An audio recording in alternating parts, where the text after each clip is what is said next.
semuanya, kami dari SMP Negeri 5 Cimahi akan sedikit sharing mengenai pusat-pusat keunggulan ekonomi.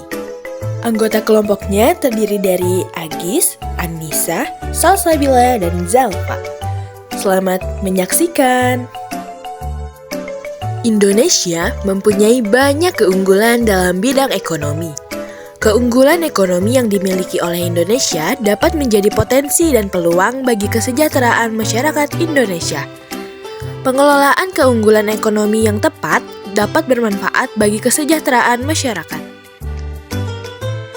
Pusat-pusat keunggulan ekonomi Indonesia ada yang dikelola oleh sendiri, yang kedua melibatkan investor asing. Adapun pusat-pusat keunggulan ekonomi Indonesia adalah 1. PT Freeport Indonesia, 2. Perusahaan Tambang Minyak Negara, 3. Batik Indonesia. PT Freeport adalah sebuah perusahaan afiliasi dari Freeport-McMoRan Copper. PT Freeport Indonesia dapat menambang, memproses, dan eksplorasi terhadap biji yang mengandung tembaga, emas, dan perak. PT Freeport terdapat di daerah dataran tinggi Kabupaten Mimika, Provinsi Papua, Indonesia. Tahu gak sih, ada kontribusi dan peranan Freeport Indonesia antara lain, yang pertama, menyediakan lapangan kerja, yang kedua, menanam investasi, yang ketiga, membeli barang dan jasa domestik, yang keempat, memberi kontribusi terhadap pemerintah Indonesia, yang kelima, memberi keuntungan finansial, yang keenam, ada 0,8% untuk PDB Indonesia, 45% untuk PDRB Provinsi Papua, dan 95% untuk PDRB Mimika. Yang ketujuh, membayar pajak 1,7% dari anggaran nasional Indonesia dan membiayai 750% kontribusi sektor tambang. Yang kedelapan, membentuk 0,8% pendapatan rumah tangga. Yang kesembilan, membentuk 44% pemasukan rumah tangga Papua. Dan yang terakhir, Freeport dikelola dengan analisis dampak lingkungan. Kilang minyak atau oil refinery adalah pabrik atau fasilitas industri yang mengolah minyak mentah menjadi produk petroleum yang bisa langsung digunakan maupun produk-produk lain yang menjadi bahan baku bagi industri petrokimia. Contohnya seperti ada bensin atau gasoline, minyak diesel atau minyak tanah, atau kerosene.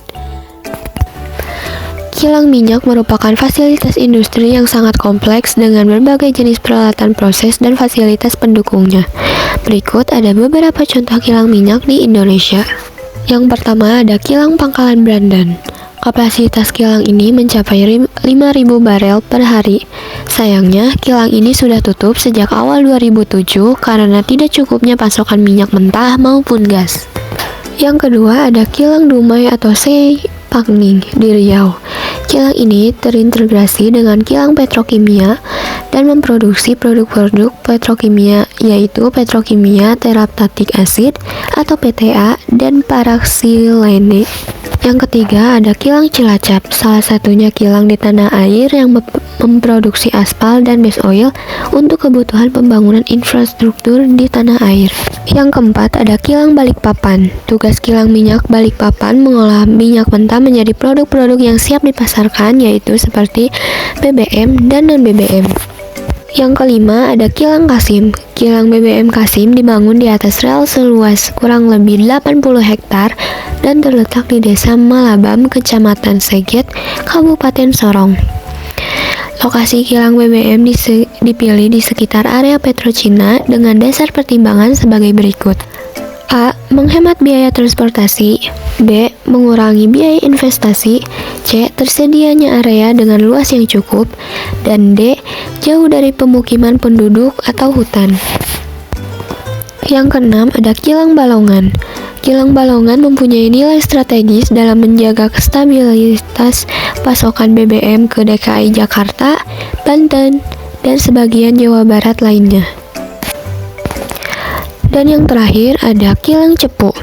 Tugasnya menjamin pengadaan BBM untuk rakyat dan pertahanan di Jawa. Batik merupakan salah satu ekonomi kreatif yang bernilai tinggi dan merupakan bagian dari budaya Indonesia. UNESCO telah menetapkan batik sebagai warisan kemanusiaan untuk budaya lisan dan non-bendawi sejak tanggal 2 Oktober tahun 2009. Sejak saat itu ditetapkanlah tanggal 2 Oktober sebagai Hari Batik Nasional. Dilihat dari teknik pembuatannya, batik dibagi menjadi yang pertama, batik tulis, merupakan kain yang dihias dengan tekstur dan corak batik yang prosesnya dikerjakan dengan menggunakan tangan secara langsung. Sehingga proses pembuatan satu kain batik memerlukan waktu kurang lebih 2-3 bulan.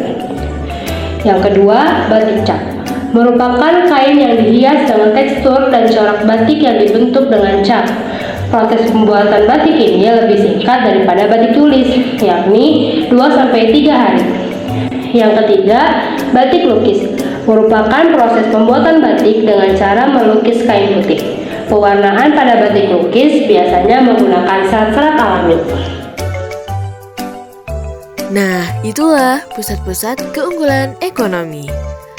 Sekian dari kami. Semoga dapat bermanfaat bagi kalian dan dapat dipahami oleh kalian semua. Terima kasih. Wassalamualaikum warahmatullahi wabarakatuh.